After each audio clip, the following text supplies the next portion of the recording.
guys, it's Beginner Aquaponics, and we're about 3.5 weeks into our growing here in our grow bed. And if you can see here how big our plants have grown, they've gotten pretty big.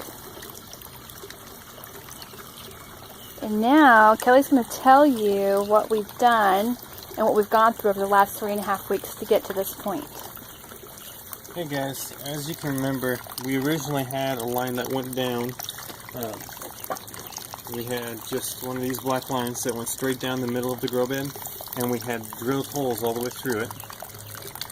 That worked really good for about a week. And then I noticed I was having water flow issues, and what was happening was the holes weren't big enough to allow all the debris that plants built up in the water and algae and all this stuff that just got in the water. So what we ended up doing is we ended up putting this tea on this pipe here. And this has actually worked out. I really like this a lot better than any of the ideas I've actually seen on YouTube or anywhere, because it divides both of the bed in half and it gets equal water. And if I were to, when I build my next bed, I'm going to put one of these at each end of the grow bed, and then I'm going to put the drain in the center of the bed. And the reason I'm going to do that is I've noticed, as you can tell by this plant, it has a really good growth along with this other one that you saw at the opening of this video. But they're doing really, really well. And the ones at the end of the bed are not doing as well as the ones at the front, just because of the nutrient deficiency by the time the water reaches the bottom. So what I would like to do is put 2 of these in, one at each end, and slope the bed into the center. This way it allows nutrients to be evenly dispersed between all the plants rather than these getting most of it. So that was one big design change that we made, and like I said, I would put the drain in the center instead of running all the way down to the end, just so it allow a little bit more oxygen in the water. And by adding these, as you can tell, there's bubbles throughout the system here, also aerating the water and adding oxygen back to the water as well. As over here you can see that I took down my bucket system. I ran into a small issue with this as well. The buckets I had, they worked really great until I came out one morning and they were completely overflown and there was no water in the system at all. And what I determined was the water I was putting into the system wasn't draining fast enough because I used the same inlet size as the outlet size. So I determined I'm going to need about a 2.5 to 3 inch drain pipe going back to the reservoir in order to handle the flow. So I'm going to show you what I'm doing for my nutrients here. Let me get some stuff set up and I'll be right back. So as you saw in an earlier video, I was using some liquid nutrients, which worked really good. Not as good as I would have liked. They seem to not produce or it didn't do as well as I thought it was going to, from what the bottle was saying.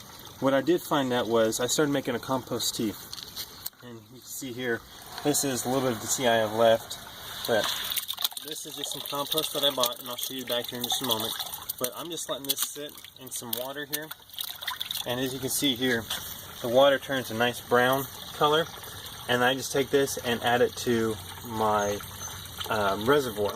And that's how I got most of this growth that you're seeing on the system. I use the nutrients mainly, the liquid nutrients from the bottle, from General Hydroponics, just to kind of keep the balance in the system. If I'm depleting of something, I'll substitute it with the liquid nutrients, but for the most part, this is all I'm using for my nutrients.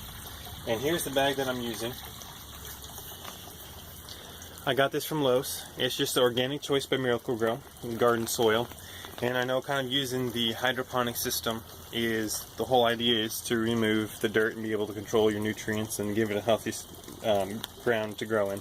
But like I said, I'm just using this. I don't have my compost going yet, so I'm just using this to substitute until mine takes off and I can use my own compost pile to produce this. But this is all organic. There's no pesticides, herbicides, no chemicals. It's just straight dirt and produce, and I think it has chicken manure and cow manure in it, and that's all that's in here. and I've noticed a big difference. And as you can tell in these tomato plants, they're not that big, but I've already gotten my first tomato here. I don't know if you can see that, it's kind of small, but I got my first one in there. And these plants, I mean, I pulled one of the plants out, and the root system is just phenomenal.